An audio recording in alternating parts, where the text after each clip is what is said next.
I had just left a secret meeting finalizing my acquisition of Horizon Tech when I spotted them. Jessica, my ex-wife, with her new husband Andrew, and his friends at an upscale restaurant. They noticed me too. Andrew smirked before walking over, champagne in hand. Still unemployed, Glenn, he mocked loudly as his friends laughed. I smiled silently, knowing something they did not. I owned the company they all worked for. Before I continue this story, let me know where you are watching from, and hit that subscribe button if you want to see how these arrogant men learned their lesson. My marriage to Jessica lasted 7 years before everything fell apart. We met during college when I was studying business with big dreams and ambitions. She was an art student with a creative spirit drawn to what she called my drive and determination. Those first few years were genuinely happy, though we lived modestly in our small apartment near campus. We would stay up late talking about our futures, her painting while I drafted business plans at our kitchen table. After graduation, I launched my first small business venture. It was a tech consulting firm focusing on small local businesses that needed digital solutions. The work was grueling but rewarding. I found myself working 18 hours a day, coming home only to shower and catch a few hours of sleep before heading back to the office. Our savings account was growing, but our relationship was beginning to wither. "You never have time for me anymore," Jessica would complain. At first, she tried to understand bringing dinner to my office or scheduling date nights that I too often canceled last minute when client emergencies arose. "This is temporary," I would assure her. "Once the business is established, we will have all the time and money to do whatever we want." I truly believed that. I thought I was building our future together, creating something that would eventually give us freedom and security. The business grew steadily, but so did the demands on my time. By our 5th anniversary, the distance between us was palpable. Jessica wanted to travel, attend parties, and enjoy the life our friends seemed to have. I was consumed with growing the company, seeing opportunities everywhere, and feeling like I could not afford to take my foot off the accelerator. "What is the point of being married if we never actually see each other?" she asked, during one particularly heated argument. "We are living separate lives under the same roof." I felt trapped between my passion for entrepreneurship and saving our marriage. Every time I tried to cut back my hours, some new business crisis would emerge that needed my attention. Jessica grew more distant, spending more time with her art friends and less time trying to connect with me. Then Andrew entered the picture. He was everything I was not in those days. A polished investment banker with a steady job, predictable hours, and the ability to take vacations without his phone glued to his hand. They met at an art gallery opening that I had promised to attend, but canceled at the last minute when a major client threatened to leave. I first noticed something was wrong when Jessica started dressing differently, paying more attention to her appearance than she had in years. She began attending more social events without asking me to join, knowing I would say no. Her phone would buzz constantly, and she would smile at messages in a way she had not smiled at me in a long time. One night I came home unexpectedly early after a client canceled our dinner meeting. Jessica was in the shower, and her phone kept lighting up on the coffee table. I had never been the jealous type, never felt the need to invade her privacy, but something felt off. The messages were from Andrew, dozens of them, intimate and familiar in a way that made my stomach turn. When she emerged from the bathroom, I confronted her with the phone in my hand. "Are you having an affair?" The question hung in the air between us. She did not deny it. "I did not mean for this to happen," she said quietly. "But Andrew makes me feel seen. He makes time for me." I suggested counseling promised to change to make our marriage the priority. But Jessica had already made her decision. "I have been lonely for years, Glenn. I cannot do this anymore." The divorce was brutal. Jessica hired an aggressive attorney who portrayed me as a workaholic who had emotionally abandoned his wife. I was too devastated to fight back effectively. My business suffered as I lost focus, nearly bankrupting myself as clients sensed my distraction and began to leave. When Jessica walked away, she took half of everything I had built, plus alimony that strained my already struggling finances. After the divorce, I hit rock bottom. My once promising business was sold for a fraction of its value just to cover my debts. I moved into a small studio apartment, barely leaving, except to buy groceries. Depression enveloped me like a thick fog, making each day blend into the next. I felt like a failure on every front, unable to sustain either my marriage or my business. The final twist of the knife came when pictures of Jessica and Andrew's lavish wedding appeared on social media. They honeymooned in Bali, staying at resorts I could never have afforded, even when my business was doing well. Each smiling photo felt like a personal attack, a reminder of everything I had lost. For 6 months I barely existed. Then one morning I looked at my unshaven face in the bathroom mirror and barely recognized myself. This broken man was not who I wanted to be. That moment became my turning point. I took my remaining savings and made a risky decision.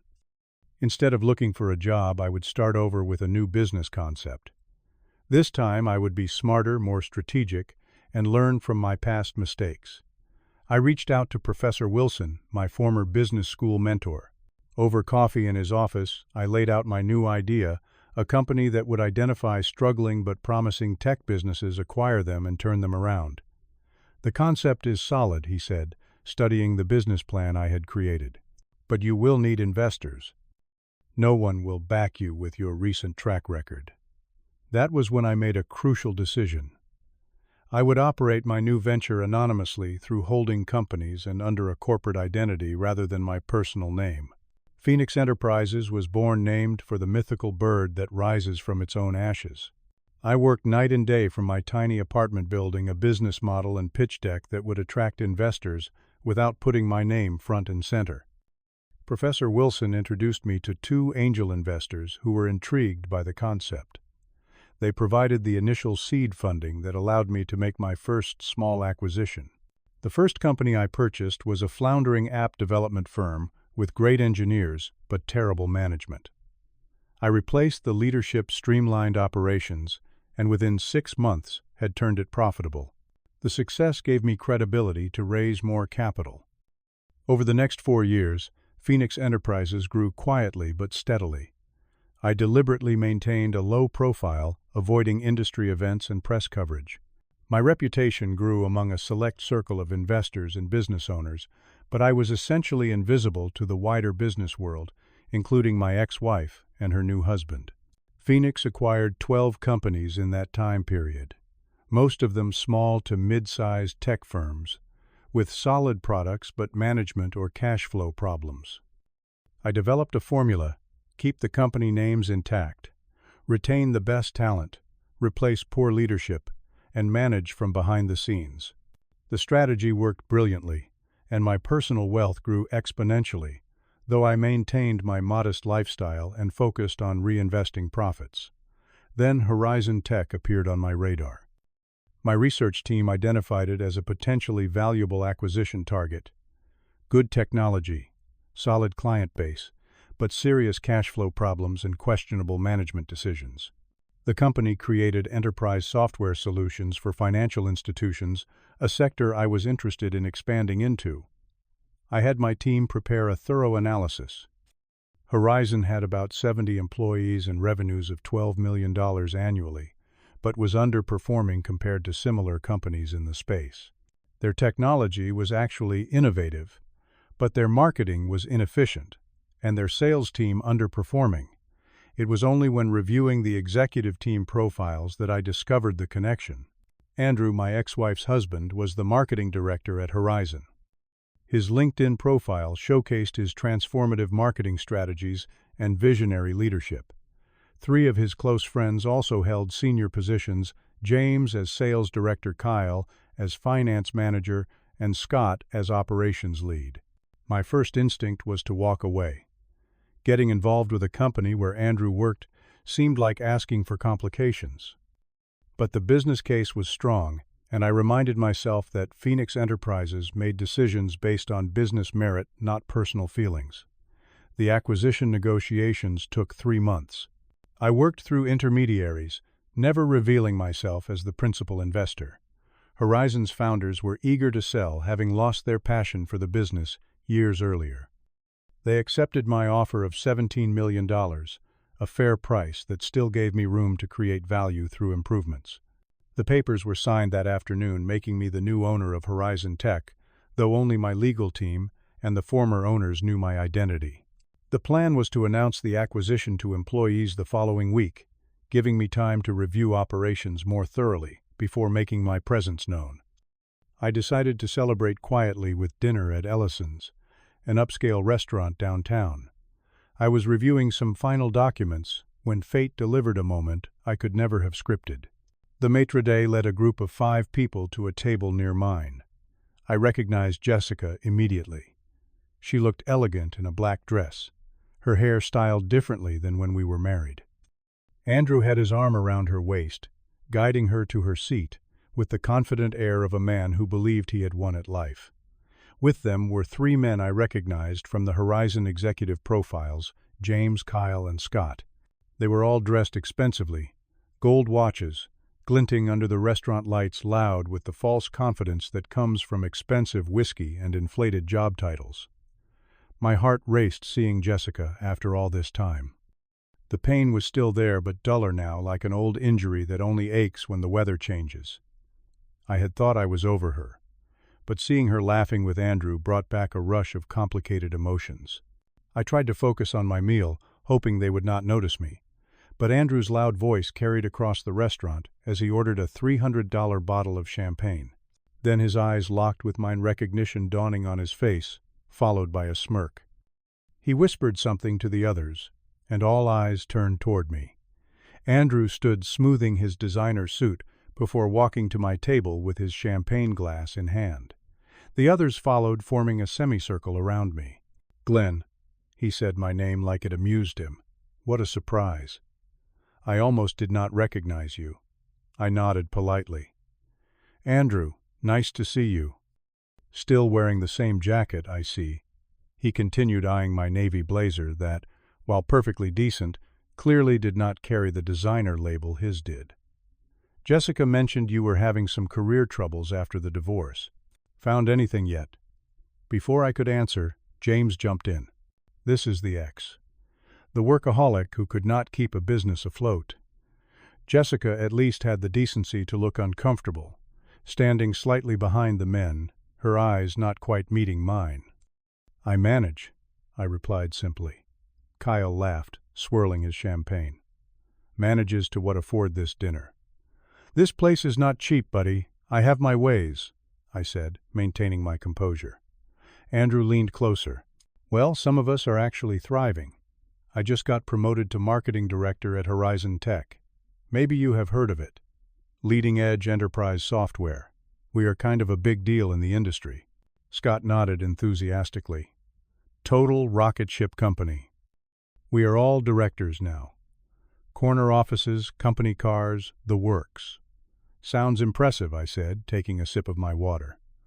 Andrew clearly expected me to be more devastated by his success. My calm reaction seemed to irritate him. Jessica and I just bought a vacation home in Aspen. Skiing in winter, hiking in summer. The kind of life balance some people never figured out. He emphasized the last part while glancing at Jessica, who forced a small smile. "Good for you," I replied. James slapped Andrew on the shoulder. "Dude, we have that strategy meeting tomorrow morning. We should get back to our table." "Right," Andrew said, but made no move to leave. "What exactly are you doing these days?" Glenn still trying the entrepreneur thing, or finally get a real job, I remembered Jessica's words. "During our divorce, you will never build anything lasting because you do not know how to balance your life." Those words had cut deep at the time. "I am between opportunities," I said, simply choosing not to elaborate. This vague answer delighted them. Their laughter felt like sandpaper against my skin, but I remained calm.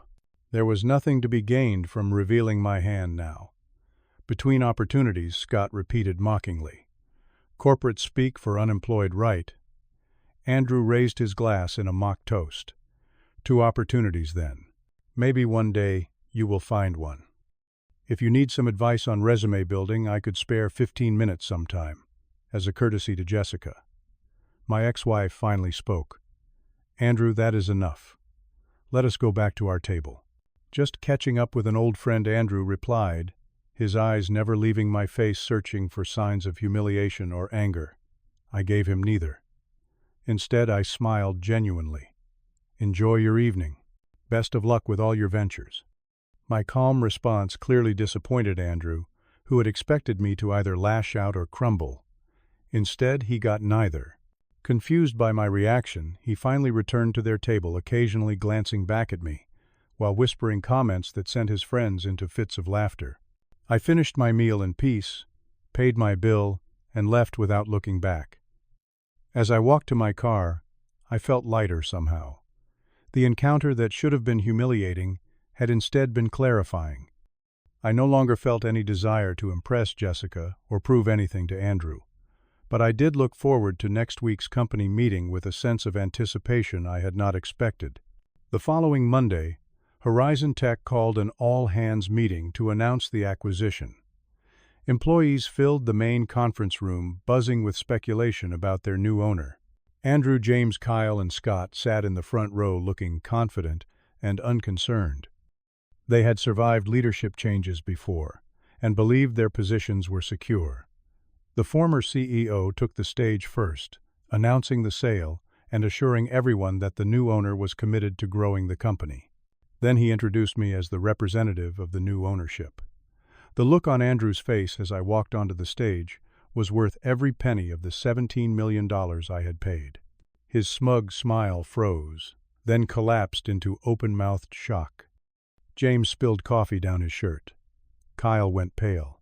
Scott began frantically whispering to the others. "Good morning," I began calmly. "For those who do not know me, my name is Glenn Mercer. As of last week, I am the owner of Horizon Tech through my company Phoenix Enterprises." A murmur went through the room. Jessica was not present, but I could imagine Andrew would have quite a story to tell her that evening. "I want to assure all of you that I see tremendous potential in this company and its people. My goal is not to dismantle what works, but to strengthen it. Most of you will find opportunities to grow with us as we expand." I outlined my vision for the company, emphasizing investment in product development and proper marketing strategies. I answered questions honestly, addressing concerns about job security. By the end, most employees seemed cautiously optimistic. That concludes our general meeting. Thank you all for your attention.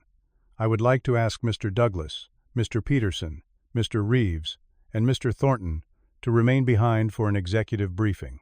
I used their surnames professionally, giving nothing away about our previous interaction.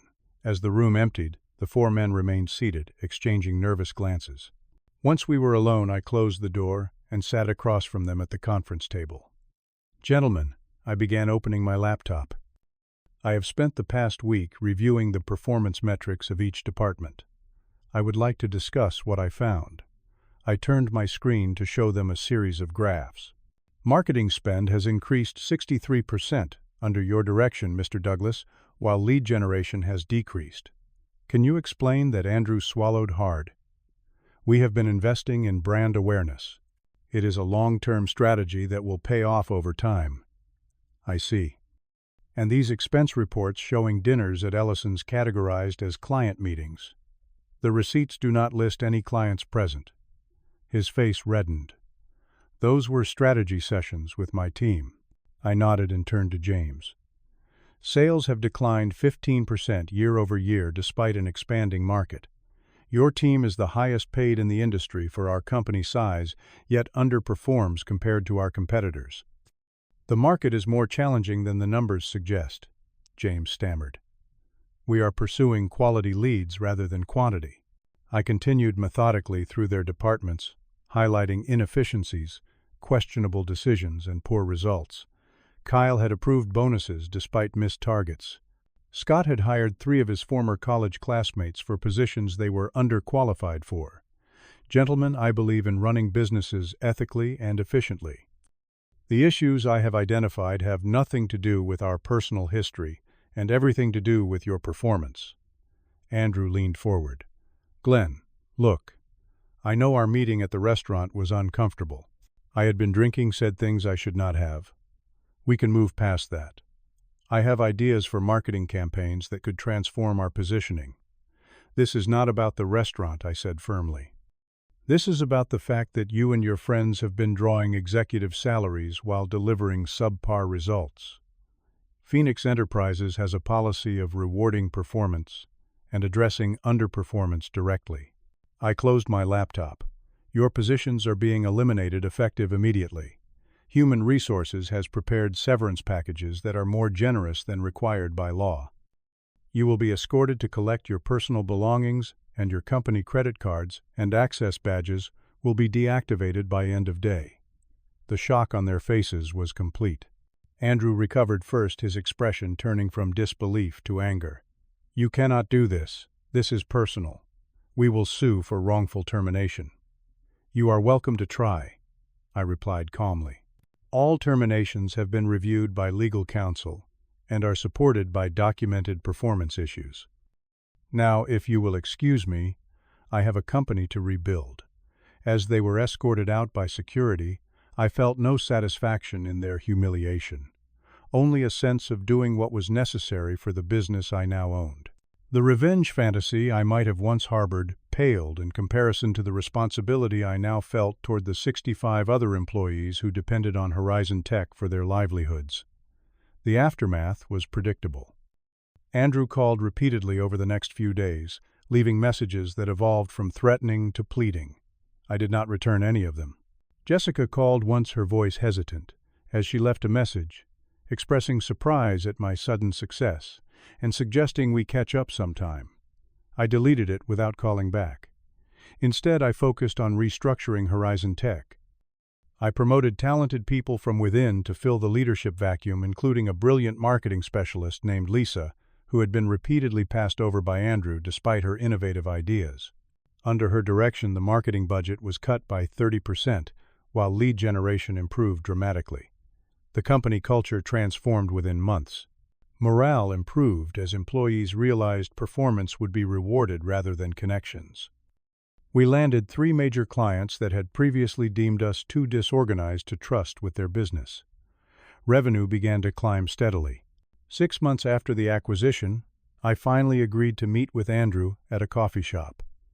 He looked different, humbled, his designer clothes replaced by more modest attire. I could have handled things differently, I acknowledged, as we sat across from each other. The way I approached the terminations was influenced by our history, even if the business reasons were legitimate. He nodded slowly. "And I was an arrogant jerk who did not deserve my position." He paused. "Jessica and I are getting divorced. Turns out she was attracted to the successful version of me. When that disappeared, so did her interest. I felt no joy at his misfortune, only a strange sense of completion. I am sorry to hear that. I hope you both find what you are looking for." "The thing is," he continued, "I actually learned something from all this. I have started my own small marketing consultancy, just me working with local businesses building something real. Kind of like you did originally." "Good luck with that," I said sincerely. "It is not an easy path, but it can be rewarding." As we parted ways, I realized I had finally let go of the bitterness that had driven me for years. My success had not come from proving Jessica wrong or humiliating Andrew, but from channeling my pain into creating something meaningful. I continued to build Phoenix Enterprises, eventually growing our portfolio to over 20 companies, with combined revenues exceeding $200 million. More importantly, I learned to balance work with personal fulfillment, something I had failed to do in my marriage. I began mentoring young entrepreneurs, sharing both my successes and failures as learning opportunities. I started a foundation that provided microloans to promising startups, giving others the chance I had nearly lost. And I met Sophia at a business conference where I was finally comfortable speaking publicly about my journey. She was a brilliant biotech entrepreneur who understood the drive that motivated me, but also valued life beyond work. Our relationship developed, slowly built on mutual respect and shared values. When people ask me about my journey, I never mention revenge or vindication. Instead, I talk about resilience and growth. The truth is, I am grateful for the painful lessons that shaped me. Jessica and Andrew did not destroy me. They catalyzed my transformation into someone stronger and wiser. The real success was not buying the company where my ex-wife's husband worked. The real success was building a life where their opinions no longer mattered. I found freedom not in wealth or status, but in finally living authentically unburdened by the need to impress anyone but myself. True success is not measured by the companies you acquire or the people you surpass, but by the person you become along the way. And I became someone I am proud to be. What moment in your own life forced you to reinvent yourself? Have you ever had to rise from the ashes of a personal or professional setback? Share your story in the comments below. If this journey of resilience resonated with you, please like this video and subscribe to hear more stories of transformation and growth. Thank you for listening, and remember that sometimes what feels like your greatest failure can become the foundation of your greatest success.